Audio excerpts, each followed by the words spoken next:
Welcome back to Mix Masala with TG. I am Tenzin Gopal, a sound visual artist, and big namaste from India. Today we have a special guest, Deeti Dave from Baroda. Let me give you a brief introduction about her. She is a technologist, entrepreneur, 20 plus year of overall experiences in technology, product strategy, founder at NX Smart Solution, and she has keen interest and deep insights into software product development and behavior psychology. Founder at Sports Replica, promoting sports events, working on community development through sports with multiple partners. And she also works for the upliftment and empowerment of society with Federation of Gujarat Industry and other reputed professionals bodies. 15 plus years experience in fitness, martial arts, adventure sports. She is a guest faculty for interaction design layout at Maharaja Ranjit Singh Gaikwad Institute of Design, MRID, Maharaja University of Baroda in India. Last but not the least, she is also a black belt in Taekwondo, diploma in Bharatnatyam, Indian classical dance, Vipassana meditator, and she is vegan. Welcome to again a new series of this season known as 0 to 1. Yes, Deeti Dave, please, if you can also give a small introduction about yourself, your history, and what you do, and so that general people also get to know. Hi Tenzing, so nice to be talking to you. Thank you so much for inviting me on this podcast. Really appreciate it.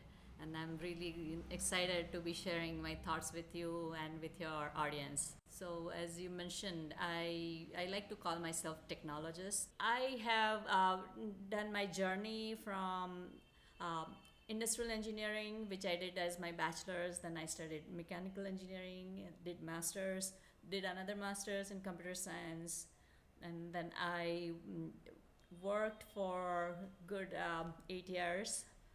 And I had been programming, mostly coding, what they call different languages, different scripts, and so on.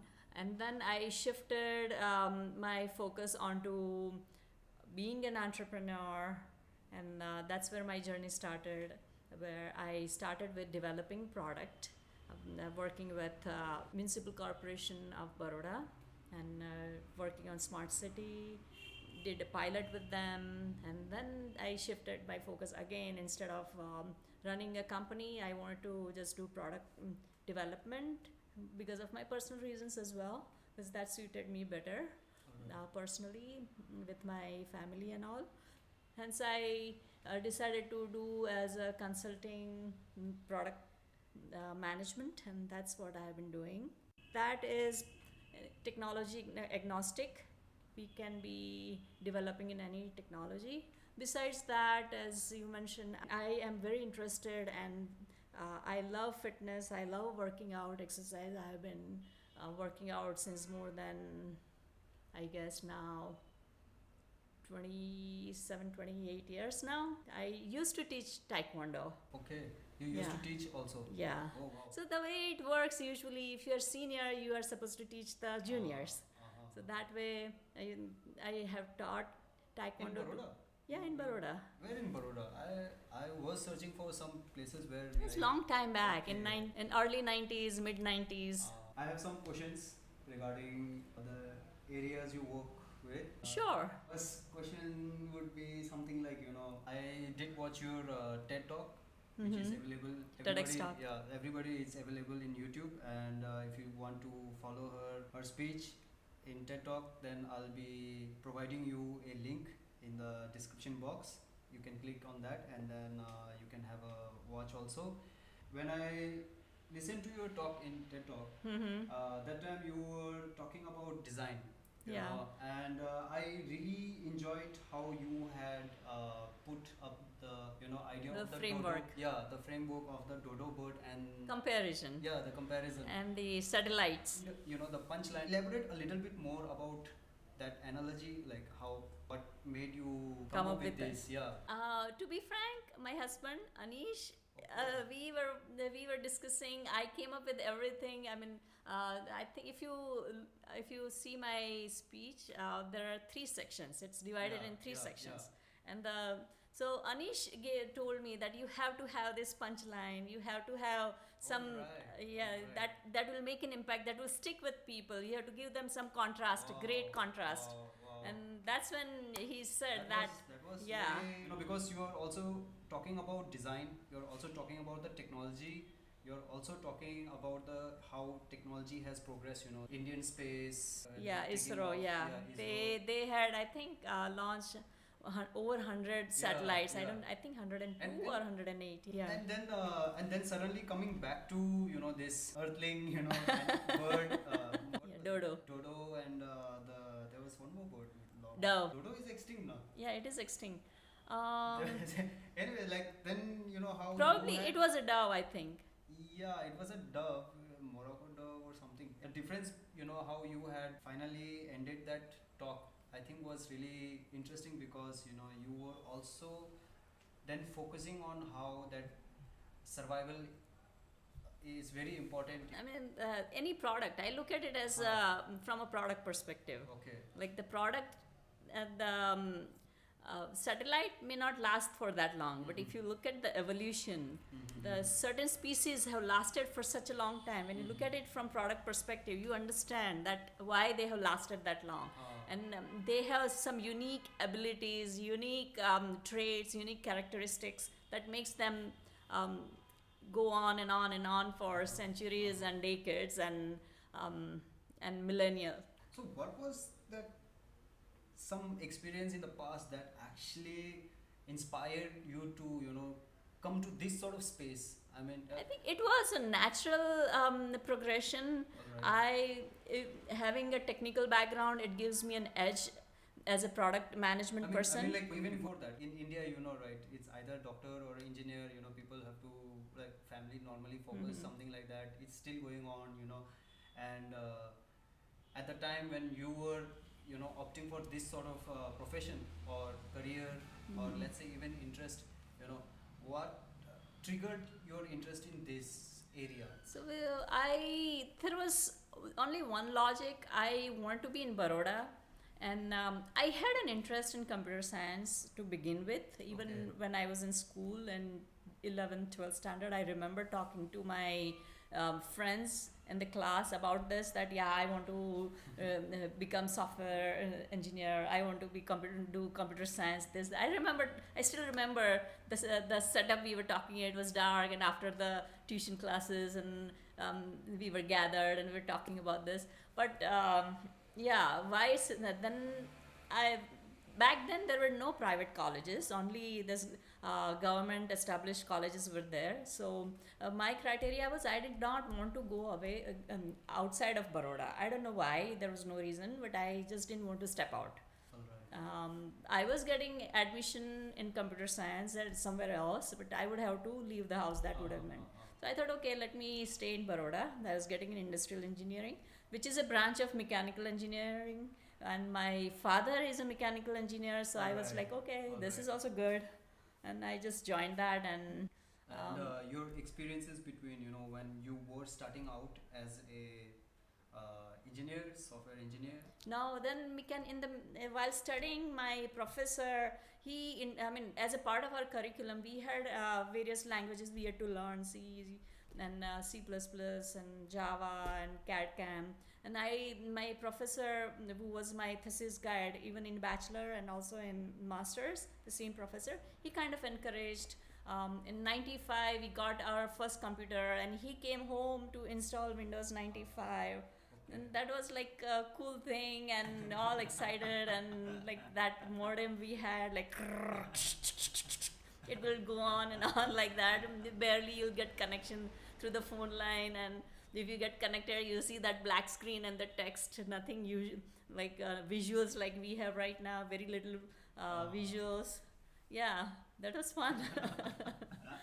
I also remember, like, at my home, my eldest brother, he had a laptop, Toshiba company, and we had floppy disks and stuff like that. Yeah, the long floppy disk. I Yeah. remember my my professor had brought that thin, long 3.4 inch. I think that's what it was called. That thin, one by one you install DOS, Microsoft DOS, MS DOS, and then first we install MS DOS, and then on top of that we had installed 95. Okay. And from this, I mean, I did this, and I was using we had a family friend, their internet connection I was using, I mean, their broadband connection I was using. So they knew that I have this thing. I did it myself with help of my professor. And then one fine day he comes and says, okay, in my office we have this many computers. I think probably 6, 7, 10. I don't remember now. But it's on. It is connected, and can you fix? They are not connected to internet. There is some issue, something. I don't remember exactly what was the issue. But he suggested me to correct the network and set it up and make it worthwhile. So. We did anti-server. I mean, then I had just I had experience with just my computer, and then there comes a day that he asked me, and then I was like, okay, I said yes, I'll do it, but I was not 100% confident that I can do all kinds of settings. So I had a friend who had studied this hardware, networking, etc. So we both of us went and trial and error. For me it was trial and error. And then what I saw that guy also doing is trial and error and connect TCP/IP connection, this, that, security, and we did it. Alright. Connect to server, install server. So kind of it was kind of a very exciting first And thing. now I when mean, you see, like, almost everybody has a laptop. Like, configuring hardware and everything has become so easy now. yeah. Like, and somewhere design and technology has played a big part in this. In regard to like all this area also, and with your experiences, like, where do you see like the technology moving in the future? Technology definitely will be a big part of our lives. It's Sure. even right now also it's a huge part of our lives. Mhm. Even if you see people in a rural area, in India, I think 90 to 95% people has a smartphone. Mhm. But that shows that where the technology has reached in human life right now. Mhm. And I guess in the poorest country they might not have some parts may not, in the most interior parts may not have this access to internet and all, but it is going to be a huge part of our lives, no Sure. doubt about it. Mhm. And if you think if AR, VR is this going to be that we see in sci-fi movie, everybody is wearing that big thing, and I doubt it. Maybe for like when right now also when we do Zoom call, like for students right now studying from home because of this COVID situation, that might evolve a little bit, and that's where the AR VR thing might come in. But in we do WhatsApp call for overseas, connecting with overseas friends and family. But I think it will be the AR VR will be a small part of it. The overall technology being part of our lives, it's going to grow probably. Yeah. You feel like VR is not going to play much of a role in the coming No, future? no. It will be big part of our lives. Okay. But AR, VR will be a small set of it. It Okay. won't take over the world like they say. The artificial intelligence, it's already there. And it's being used in the back end right now. The way they show us the robots will take over in Matrix and all. That's, I don't think it's gonna happen. नहीं, At least AI take over नहीं करेगा. Like, I mean, AI won't take over the consciousness. because Still, there is a difference between just that knowledge and the consciousness. The living being has a consciousness, Sure. and this AI is not conscious. So that barrier has not been crossed yet. Yeah.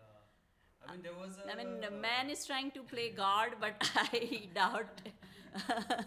Even I was watching a documentary some time back about there was this robot, female robot they had invented, and her name Talks was and Sophie. gives. Yeah, I think And, I have so seen this. she Yeah. was actually programmed for social work, comfort human beings and things. In the beginning, she was very comforting, I would say. But then there were other times when people asked what would robots do if humans got violent and stuff like that. Then she actually gave answers like then most probably we'll get rid of human beings and things like that. Really? I don't think Yeah, so. like because somewhere down the line it's again the human, they don't want the AI to overtake them. That fear is also there. They say that because of AI many things are possible. See, right now computers are much more faster to do calculations and derive at logic, process the predictions. information so much more, million times faster than human brain. Sure. But right now still the control is with human beings, and I think until I mean, when in the US they have that little suitcase which goes where they press the button, until at that level the AI is not involved, I guess we are okay. This leads to our next question, that is about art and design using technology as a tool. Still in India, we have a lot of handicraft designs and products practiced for centuries, and it's been going on. And suddenly, now with technology, of course, in terms of marketing, in terms of providing the products to certain places, it's helpful. When we talk about the other side of the technology, reports like this much amount of laborers or workers are going to get fired because the robots are going, technology are going to take over the I work. think And I think everybody has to upskill themselves sure. every now and then. Uh-huh. And technology, in fact, so far has created more jobs than the traditional handicraft kind of occupations. Because it's still like Technology has created much many more Yeah, jobs. So the job part is, I mean, I is think debunked. it has definitely created a new space. Yeah. So the market demands something else. So in order to supply that, you have to create more of that. And whatever market needs, accordingly, the jobs are created. So in the space, like in the space which is more growing because there is more demand, so more jobs are created. The space where there is less demand, So like so it's when based we- on demand and supply. People's taste evolving, people's needs evolving, their like lifestyle evolving. so many. We'll take an example of, let's say, farmers, right? We have farmers who leave their farm culture, and then they move to urban areas for in search of work, education, and better life. They may come back to their home, and they may not. They come may not, yeah. At least in India, yeah. And when like I have discussed with some handicraft people, who are doing some artwork related, when we ask them, about how they are challenging all this, upcoming technology, people have machines so they can replicate the artwork at a faster rate and maybe a better quality and things like that. But then at the same time, people also want handmade. Yeah, there products. is a specific segment already there. There is a value there, handmade. It's that kind of a finish. There is an artistic value to that, and there is a perceived value that handmade always fares better than in terms of art when it comes to that. Like when you put a digital print versus somebody paints it, there is a huge difference. There is a lot much more effort, human effort goes in. But when it comes to this farmer, I think India has so many. India has more of small time farmers than large farmers, and in fact, I'm working with one AG Tech. They call that's agrotech company. There is technology coming there also from government. From there are farmers who have tied up with big companies to grow certain produce, and they have been given technological access that okay, you plant this way, this is the time you should fertilize, this kind of fertilizer you should do. Their farm is being monitored by satellite, and if there is any disease coming, they can predict before the disease actually attacks through various parameters. There are like thousands of parameters they track. So technology is there also. It's not like they are going to be eradicated. Even in Pondicherry, I go and do some research in Roville as well. Very good friend's brother, he works with one US based company which records the rate of deforestation and afforestation, Mm-hmm. and the entire process is done through satellite images. I'm sure. And he was like, if you see the rate of how fast even The forests are getting destroyed. Yeah, depleted, you that's will be amazed. Like, not amazed. You'll be so saddened. You'll be depressed. because number is growing at a huge rate, but then because with recent climate conference that happened in Glasgow and many other government initiatives, there are places where they are trying to regrow this. See, we are moving away from the fossil fuels, going towards electronic vehicles. Um, we are trying to maximize with technology how to grow more produce with the same piece of land. How to enhance your quality. This kind of stuff, it comes in when we use technology. Otherwise, it would not have been possible. So there are certainly huge benefits of using technology as well. Yeah, when it comes to like deforestation, when I say fossil fuel, when Bitcoin is somebody buys or trades Bitcoins or mines Bitcoins, it uses tremendous amount of energy. That is one big no against. I mean, there is a group of people or segment of people who are against this because of this so much of energy consumption. Yes. But in the same way, when you look at this large data centers, Google, Facebook, and now all the data companies have, when they are run, they also use a lot of electricity, not as much as for that small amount of operation for buying, selling, or mining the Bitcoin. It's not as much, but still they use huge amounts of resources in order to run their data centers. So there are impacts on the environment, on the sustainability, and and we are moving towards clean energy. That is a huge shift. Even in India, if you see most of now the mandate is towards moving towards electric vehicles. Now if you see a lot of houses here in Baroda in Gujarat, they have the solar panels. They are actually adding electricity to the grid, and you consuming less, because when you do the math, it comes out to be less number of units you use. So government gives subsidy for that. So there are a lot of initiatives, and that's really admirable. But there are still many issues which still needs to be addressed, like you said. You know, India is still a very young nation. From independence, you know, a kind of shift that it has taken, you know, taking directly to democracy, and then also opting for all these newer ways of development. And I think that's a very big step, you know. In the 70-year span, it's actually, I mean, if you look at not just India, if you look at the world as a whole, the world has moved from, if you last 122 years, if you look from 1900 to 2022 today, in 122 years, if you look at it, it has gone from ground floor to, you can say, 8th floor. The jump has been really high. Everybody's adapting to it.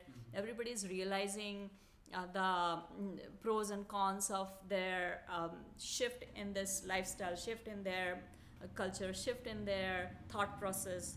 Like now, if you see, the marketing is a big thing, branding, marketing, and people feed you all the like so-called like white lies. They feed you white lies and try to sell their products, and people are learning about it. If you see on the social media, there are fake news. I mean, if you look at you can, I mean, the biggest example is like how the policing, I mean, I don't know if it's bad or good, but President of United States was banned from Twitter. I mean, it's only possible today, otherwise it would not have been possible. The ex-president, of course. So everybody is accountable to people, others. There is accountability somewhere. With technology, access to information is also now very easy. A tap of your finger. And so much information. Information overload, it's very hard to also say whether the information that we receive is actually true or false. So much there can also create. It can be used to manipulate people. People's mindset. Yes, that is. When people have to be smart or watchful for themselves, they have to check the source of the information, and validate the information which they get from this sources. And I think that's why, like, somewhere, education is again very important, because it, Yeah. we just don't want to completely or fully depend on technology. Right, yeah. We need to again have our own. No, I totally agree with you. The human to human contact will never die away. That's why I don't believe that we will be living in metaverse, like 90% of our time will be in metaverse. No, I don't think so, because human to human contact can never be replaced. You connect virtually, but you're still hearing the voice of the people. You still see the people, and the real person is there. That I mean, there might be a version or a replication of the reality might be there, but the real thing can never be replaced. Sure. Turn the conversation to the health and fitness side of person living with technology, interacting with technology, because most of the time when we are doing something with technology, we are always sitting, right? Almost sitting, you can say. And I put the video on and I work out with my video. So not necessarily true for me. any suggestions that you would want to give out to our listeners about how they can stay fit also? And You have to find joy in any activity you do, and I love working out. That gives me a big high. And it is also biologically, if you look see, we are biological beings, and we have happy chemicals, we have sad chemicals that make us sad. So when you exercise, the happy chemicals, our body is flooded with that, and that is natural antidepressant. In this society right now, if you see, there are so many cases of people getting depressed, young people getting depressed. There's a huge population of that, and a lot of people do not even report that, but it's still. and also, I think So because this technology helps. is there, mobile is there, so people are always looking at mobile only, and plus COVID pandemic thing Yeah. happened. Everybody had to stay indoors. That So made people very social- frustrated, that yeah. people were isolated from society. Exactly. They were more into seclusion. I think for me it was Solitude. a huge observation in terms of learning for myself by watching other people. That everybody was just engaged in their. See, I'll tell you, I used to run here just outside. I lived in the same house, and there is this like a garage kind of a thing. I used to run there, just go round and round in circle. I mean, you have to adapt it, Yeah, but yeah. you have to have that mindset. You really want to do it, and you have to find that. I think it's important if you do it in the morning. I like to do it in the morning. So right now, what my schedule is, I wake up, I get freshened up, and I start working out. I usually go for a jog, or if I don't go for a jog, I work out at home. So Alright. get moving Yeah. first thing in the morning, and that is very important. And get some sunlight. Okay. Yeah. And meditation. Yes. So after workout comes meditation. Yeah. Okay, meditation. In my routine. Okay. Yeah. this last. Okay, so I think we'll have our conversation till here. I think it's good. It was really nice talking to you, And, Tenzing. if you want to follow Deeti Dave work and you want to know more about her different activities and maybe get some guidance in your life about design, technology, or fitness, you can also follow her page. Right? You have Facebook and Instagram, right? So you also can follow her. There's only one Deeti Dave in the world, so that's easy to find me. So far. It was a lovely. Yeah, it was really nice talking to you. Thank you so much. I really enjoyed.